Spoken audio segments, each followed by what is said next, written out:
बिहाली इलेक्शनर সময়ত মই কৈছো बरायबाय रायजोफोर फिन खेबसे चेनेलावहाय जायफोरा इन्टारेस्ट नायलांनो हागोन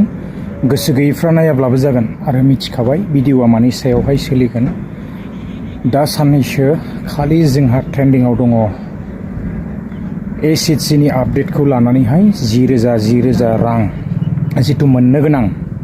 स' फाइनाली दिनैहाय 1 तारिख सफैबायमोन आरो फैसाखौ सोर मोनमारखो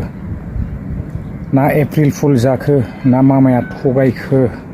ना मा जाखो ना गिदिर सोंलु जानानै दङ आरो कनफिउज 1 तारिखआवनो हाबगोन होननानै बुंदोंमोन थ' जोङो मिथिनो मोनदों नाथाय जोङो बेबायदिनो बिहाली खमस्थियावसो जोङो फैसाखौहाय बेबायदि चेक राननायखौ जोङो मिथिनो मोनदों जितुनिखि आपडेट्सफोर फैबाय थादोंना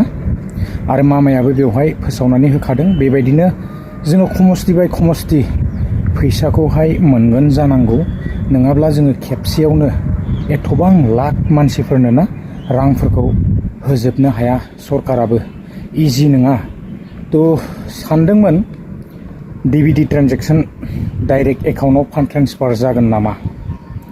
नाथाय बेबायदि सोआखै चेकसो होनायखौ नुनो मोनदों आरोबाव एसे खामानिया बारायबावबाय आरो जट ना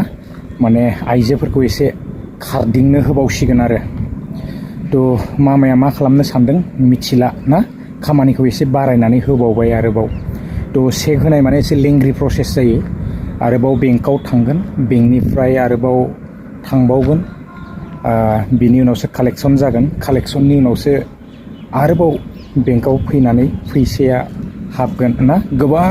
लेंग्रि नेनो गोनां थ' सरकारनि फैसाया बिदिनो एथबां माने इजियावनो मोना थ' नेखानांगोन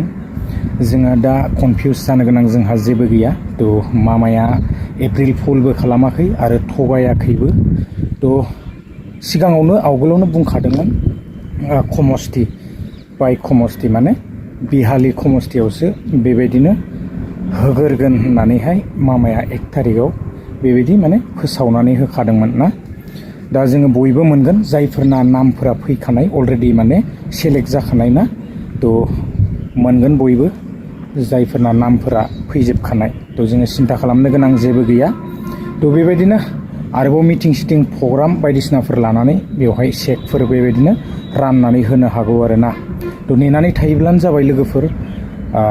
मोनगोन जायफोराहाय मोननो गोनां ना थ' एसे लोगो खालामदो चेनेलावहायबो आरो साबस्क्राइब खालाम चेनेलखौ बेबायदिनो सापर्ट खालामब्लानो जाबाय आङो सम मोनाब्लाबो सम दिहुननानै भिडिअ बा आपडेट्सफोर लाबोनो सेस्था खालामगोन आरोना एसे शेयार खालामदो लाइक खालामदो आरो साबस्क्राइब खालामनानै होदो आरो थ' माथो खालामनो सरकारनि फैसाखौथ' आरो एथबां इजियावनो मोना थ' नेखानांगोन ना थ' बयबो मोनगोन जायफोरना नामा फैबाय थ' मामाया बेबायदि थगायाखै आरोना थ' एसे वेट खालामदो आरोबाव आपडेट्स फैयोब्ला लानानै फैगोन नाथाय माब्ला हाबगोन माब्ला होमारगोन थ' दासिमबो बेबायदि फोसावनाय नुनो मोनाखै आरोना बाखि खमस्थियावहाय थ' जोङो दा खालि बिहालियावल'सो फैसाखौ बेबायदिनो चेकफोर जोङो होनाय नुनो मोनदों नाथाय चेक होयोब्लाथ' आरो लोगो बबेयाव फैसाया हाबनो ना बेंकआव थांनांगोन समाय लागोन एसे थ' बिदिब्ला आपडेट्सआ बेखिनियानोमोन आङो एसे क्लिप्सखौबो होनानै होगोन नोंथांमोना निस्सय बयबो नुजोबखाबाय थेवबो आङो लेटलिबाबो भिडिअखौ लानानै फैनाय जाबाय गोजोन्थों बाबाय नेक्स्ट भिडिअ लोगो मोनगोन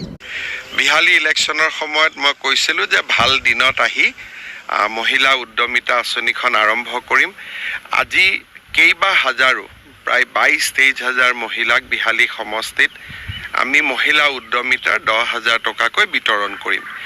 বাকি সমষ্টিবিলাকতো আমি এনেকুৱা একোটা অনুষ্ঠান আয়োজন কৰিম মই সকলো মন্ত্ৰী বিধায়কক কৈছোঁ যে মোৰ পৰা একোটাকৈ ডেট ল'ব লাগে আৰু সেনেদৰে আমি সমষ্টিবিলাকত গৈ মহিলা উদ্যমিতা আঁচনিৰ ধন বিতৰণ কৰিম মহিলা উদ্যমিতা আঁচনিত প্ৰথম বছৰ আমি 10,000 টকা দিম